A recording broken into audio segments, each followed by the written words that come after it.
یا ایها الذین آمنوا ای ایمان والو لا تاکلوا تاسو مخری اموالکم خپل مالونه بینکم په خپل مینس کې بالباطل په باطل طریقه. باطل لفظ عام دی، هر قسم باطل طریقه چې په هغه باندې مال خوراک دا حرام دي. چا نه غلا کول دا حرام دي، چا باندې ډاکه کول دا حرام دي، چا نه رشوت اغستل دا حرام دي. سود څومره ناجایز کاروبارونه چې دي دا ټول په باطل کې راځي، دا ټول حرام دي. یو بل مالونه تاسو په باطل سره مخورئ بلکې په حق سره خورئ.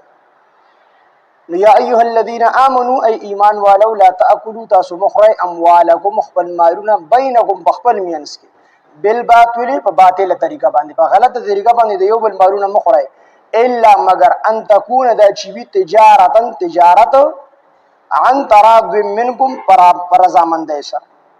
هو د یو بل مالونه خو باطله طریقه باندې مخورئ خو په تجارت سره مالونه خوړل شي. تجارت نه یوازې تجارت مراد نه دی، هر یو جایز کاروبار هغه تجارت ته کو صناعت ته کو زراعت ته دا ټول چې کوم دی جایز دي.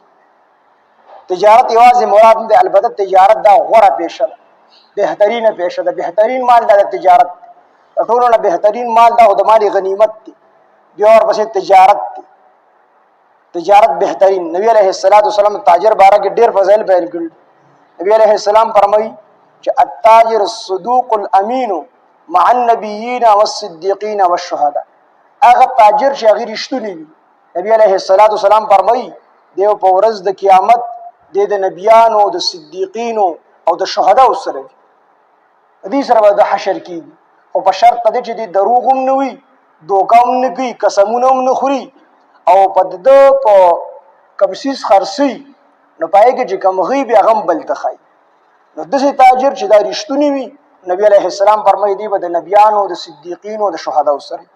بل حدیث پاک کې نبی علیہ السلام فرمایي چې التاجر الصدوق تحت ظل العرش یوم القیامت.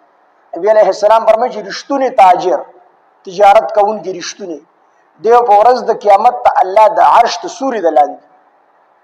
دا بهترینه پیشه ده، خو په شرط دی چې د دې کوم اصول او ضوابط دي په هغې باندې انسان عمل وکړي. چې تجارت علم هو سره کم سے کم وي که نه، زمونږ تاجران هو تش قسمونه خوري. نو الله فرمایي چې الا ان تکونه دا چې وي تجارتا په باطله طریقه مه خورئ، الا ان تکونه دا چې وي تجارتا تجارت عن تراض په رضامندۍ سره منکم ستاسو په منځ کې. رضامندي پکې شرط ته. بعضې خلک داسې وکړي چې څه شیز اخلي هغه دوی په 100 روپۍ واخله، دوی په 10 باندې، هغه وي په 100 دوی په 10 دی د 10 ورتاوي کې سیز ترې راواخلي. رضامندي پکې رانغله، دا سیز داسې دی لکه څنګه چې عام د چا نه د غلا وکړه، دا حرام دي. ځکه د هغه رضامندي نشته، هغه وي په 100 واله ته وي په 10 ته د شیر او چت کې پیسې ورته لاړه کې. دلته وي عن تراض منکم پر رضامندۍ سره ستاسو په منځ کې، چې ستاسو د دواړو په منځ کې رضامندي، بائع او مشتري، خرڅونکي او اغستونکي دواړه رضا وي، نو دغه تجارت جایز دی، حلال دی.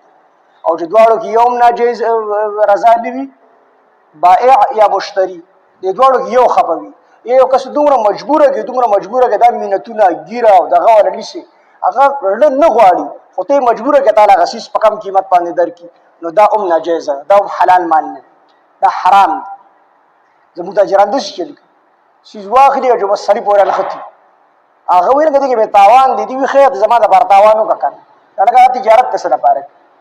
نو دا طریقې ورسره چې کوم دی دا ورسره قید دی چې عن تراض منکم په رضامندۍ سره منکم ستاسو په منځ کې، چې دا تجارت ستاسو دواړو په منځ کې په رضامندۍ سره وي.